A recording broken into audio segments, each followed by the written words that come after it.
Hello, my wonderful viewers, and welcome to another episode of Betty Adams Overanalyzes. Today we are taking a jaunt back to the 2018 Lost in Space series. There is something of a theory and something of an analysis of an interesting bit of writing and world building on the creator's parts that I want to get into. So, let's dive right in. There was something unusual in one of the early episodes of Season 1, something I thought was a mere instance of bad writing, a blind spot in the understanding of the physics of the show. However, the more I thought about it, the more it gnawed at the back of my mind. It was highly unlikely that the writers would put a whole episode's worth of work into something so glaringly wrong, so it had to be deliberate. But I couldn't figure out a how or why of it, until I began to analyze another angle completely. It's like when you are looking for your keys and you can't find them, and you look and look and look, and then you give up, and then you start looking for something else, and lo and behold, there are your keys. That is, I was looking at the same scene in the show from the perspective of the attacking alien robots. Once I was looking at it from the robots' perspective, suddenly nearly everything in this odd scene made sense. If you recall in the 4th episode of Season 1, The Robinsons Were Here, John Marine and Don West take a side trip quest to go investigate the fragment of the Resolute that crashed with the Jupiters on the nameless planet. John and Marine discover that John West was a smuggler and has replaced the spare signal booster MacGuffin that they were looking for with some fine whiskey. Marine storms off, and John seems about to light into Don for letting them come on this wild goose chase when John Robinson could have been at home with his kids. However, Marine calls John over and grimly points out that the Resolute signal receiver dish, the thing they were aiming for with the signal booster, is sitting on the ground beside them. The story element here is that the signal booster would never have done them any good, as the Resolute can no longer receive signals, thus handily getting Don West off the hook.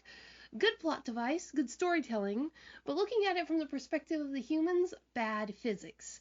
Now, supposedly at this point, we are assuming with the Robinsons that the chunk of the Resolute had broken off from something that was probably not a meteor strike, but something that had left burns on the inside of that section of the ship. We are assuming that the section of the ship flew off the Resolute, was trapped in the gravity well of the nameless planet, experienced a meteoric deorbit at terminal velocity, plus whatever inertia it preserved from the speed of the Resolute as it traveled through space. And then this fragment of the Resolute supposedly had a ballistic impact on the planet. If that's what had happened, there shouldn't have been anything recognizable left. There should have been an impact crater on the ground with a few fragments of ship spread around. Even if something survived, that receiver dish shouldn't have. This was a trip where every ounce of weight counted, and those dishes are notoriously structurally weak unless you pack them with extra weight. The impact should have this receiver dish about the same size and shape as a tin can that was eaten by an asphalt machine. Instead, the dish has clearly snapped off the side of the Resolute neatly, despite being secured at multiple points by a lattice of support framework, and then the disc and the lattice have rolled to its current position. You can see the groove in the sand where the dish rolled away from the Resolute. Given the reinforcements on the back of the dish, it might have survived the fall from its position above the ground on the fragment of the Resolute, but there is no way that dish fell all the way from the entire Resolute in space. Okay, so science fiction shows skimped on the science in order to make the fiction a little more fun, to have one big scene where they could show something giant off in the setting sun. Big deal. Suspend that disbelief and enjoy the shiny robo-bum. However, the physics on this show, at least the Newtonian rocket science physics, have been pretty consistent.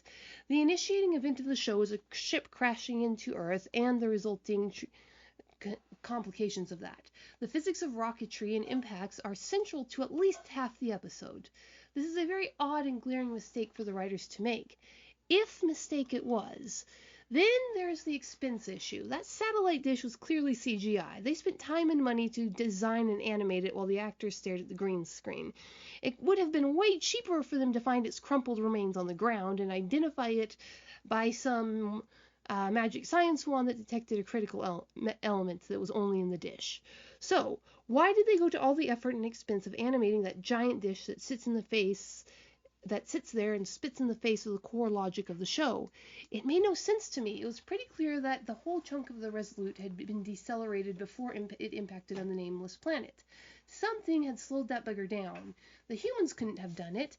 None of the Jupiters had that kind of capacity, and they were all fleeing in desperation for their lives. That only leaves the attacking robots. But why? Why would the robots bother to save that particular chunk of the Resolute? And how would they do it? What happened to the robot and ship who saved the chunk of the Resolute? I sent these questions to the back of my mind to battle it out with the rest of the literary questions formed over 3 decades of reading and watching and playing video games. Finally, a few days ago, my brain was working on another problem entirely when I rewatched the scene.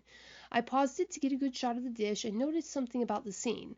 Maureen, the engineer, is entirely focused on the fact that this means they can't contact the Resolute, and she turns away in grim fury. That was her hope for getting her family off of this planet. John, the soldier, however, lingers, staring intensely at the communications array in exactly the same way he had stared intensely at Robot when analyzing him as a threat in the first episodes. The soldier saw something more than the engineer in that busted communications dish. By this time in the series, John only knows that something went wrong with the Resolute, that Robot Robinson exists, and that they are stranded together on the nameless planet. He also knows that Robot Robinson crashed his ship in a skid on the other side of the mountains from them. However, he's also seen Robot's heat blasters and has seen the corresponding burn marks on the interior of the storage compartments. Something had forcibly removed a section of the Resolute from its main hull, the section that just happened to have the communications dish on it. A soldier would know that the first tactic of any attack is to cut off the communications of the target, and there was the communications of his ship cut off. This was probably the moment that John began to suspect Robot was part of a larger military force intent on attacking the Resolute. He would have no proof or any evidence of it for some time, but it would be no stretch for a soldier to go from cut communication lines to enemy attack, and all that would have been going around his head when he gave his approval to Robot staying with him, lending a lot more depth to that scene. Thinking over the emotional burden from John Robinson's A Soldier's perspective made me suddenly view the scene and the ones that must have preceded it from the only other soldier's perspective that we know of with the colonists there on the nameless planet, Robot Robinson. Clearly, the alien robots, being consummate soldiers, had cut the Resolute's communications when they attacked. Given the size and shape of that chunk of the Resolute, added to the fact that the burn marks show that at least one hostile alien robot was in that section of the Resolute, and with season 2 hindsight, it's pretty clear that that section of the Resolute was deliberately sacrificed by the crew, blown out into space to get rid of the attacking robot inside, or possibly on the outside of it. This with rather unknown success. Remember, there was a significant hole in the Resolute that didn't match any other damage patterns, like something had blasted its way in or out. Then, the chunk of the Resolute crashed into the surface of the planet, the dish broke off and rolled to the position that the Robinsons find it in. Now, it would make sense that the crew of the Resolute wouldn't mind blasting a spare parts storage compartment out into space to get rid of an attacker, but it made no sense that they would blast off the section of the Resolute that allows them to communicate, especially since they were now missing Jupiters. Unless that communications was already compromised. If the robot had cut the use of the receiver instantly by hacking the computer systems, and had a team physically removing the dish, in that case the receiver would have been not only useless but a liability and a good piece of bait to keep the robots somewhere where they could blast them out into space. Blasting that section of the Resolute into space with the robots in it would be the only sensible action at that point. This does raise the question of why the robots let them keep their transmission capacity. Maybe that was next on the robot's destruction list, and the reason the captain made the call to jettison the receiver was to save the transmitter. Then there is the fragment and dish, intact on the surface of the nameless planet, a fact that we all, myself included, mocked mercilessly. The idea that the fragment and the receiver would have survived the crash so intact was laughable. It was considered a plot hole that a child could see through, a failure in writing good science. Atmospheric reentrée and ballistic impact at terminal velocity would have destroyed at least the stuff inside, even if the superstructure was strong enough to keep something vaguely resembling its original shape. But then we saw the Resolute amputate that infected part in Season 2 and knew why and how the piece could have been blown off, but how did it land mostly intact? Then we saw how the alien ships could latch onto the Resolute, and that the alien robots must have at least some Wi-Fi capacity, and that their ships and engines have some capacity to operate remotely. Things begin to fall into place when you look at it from the robot's perspective. If you do this, it actually provides a theory that not only explains this mystery, but unites several more mysteries, blocking up plot holes left and right, meaning there were never plot holes, they were just very complex, good writing. For the purpose of this theory, Robot Robinson is the erstwhile robot scout, the soldier who has been sent ahead to destroy the communications array. He cuts the array links to the Resolute's computer and begins busily sabotaging the communications disks physically.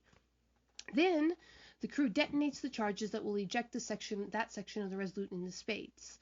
Robot is trapped, pinned by the debris, but summons his ship to retrieve him. His mission complete with the destruction of the dish, he can now move on. However, he's pinned and can't escape immediately. Robot must have eventually clawed his way out of the wreckage. But he must have done this just as the fragments begin to descend to the planet below. He would have ordered his ship to latch onto the side of the fragment and act as a tugboat and keep the fragment from reaching terminal velocity and thereby crushing Robot when it landed. He manages to make it to his straining spaceship just as the fragment touches down. The jar of the piece of the Resolute landing on the surface is enough to dislodge the straining engines of his ship, and his ship lurches sideways with him clinging to the outside. The straining engines thrusting too hard to stop instantly. Before he can get to the controls, the ship crashes into the mountains, and his upper half is thrown out and impaled on the tree where Will finds him.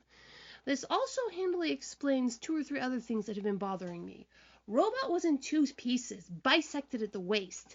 Now, Scarecrow hit Earth much harder than Robot and had his extremities ripped off by the crash, which makes sense if he was still in the harness like Ben said. He was tightly gripping the controls so the force of the crash would travel through his extremities and damage them before it damaged his core. So why was Robot ripped in 2 at the waist, and why was the angle of his ship's crash so shallow? And more specifically, why did the show go to great lengths to display exactly how shallow the angle of his ships was by displaying a literal flaming skid mark? This theory explains all 3 of those items. If Robot was ripped in half by the initial detonation of to separate the chunk of the Resolute, he could have crawled his top half back to the ship before his bottom half. And if his bottom half was still trapped in the chunk of the Resolute, it would explain why he didn't just let it drop, destroying the dish as soon as he was on board. So there's a couple different ways it could have gone, but we actually have a good reason now for his top half and bottom half being in different places when the ship crashed. He needed those legs and their power core to finish his mission, so he could not leave them behind. Or vice versa, his legs made it back to the ship and he needed to free his top half of the ship from the Resolute. So, this explains how the fragments of the Resolute survived meteoric deorbit and impacted terminal velocity, i.e. it didn't. It was gently lowered to the ground and placed there by Robot Robinson's ship. Why Robot was bisected instead of having Scarecrow's crushed extremities. Why he was ejected out of, or rather off of the ship when the cockpit itself showed little damage and had no exit damage. I wondered about that for a long time. There was no hole leading directly out from the cockpit, so how did Robot get thrown in that tree? It makes a lot of sense if he was clinging to the side when his ship crashed. Why was he so far from his crashed ship when no other debris made it that far? Surely the smaller pieces of the ship would have flown around and been scattered around the tree where Will found him. It explains the oddly shallow angle of his crash. He didn't impact the surface like the other Jupiters did. He came skidding to a wild halt from a different part of the planet. It explains why he crashed on the nameless planet with the Jupiters instead of pursuing his mission on the Resolute. This possibly even explains why his legs didn't get to him until Will showed up. His legs might have been either senseless on his ship, or his legs might have had to make the trek from the fragment of the Resolute, depending on when they showed up. So we don't know if they were lingering around Robot Robinson's ship the entire time the Robinsons were clawing their way out of the ice, or we don't know if his legs were legging it over the surface of that desert to get to the rest of the body.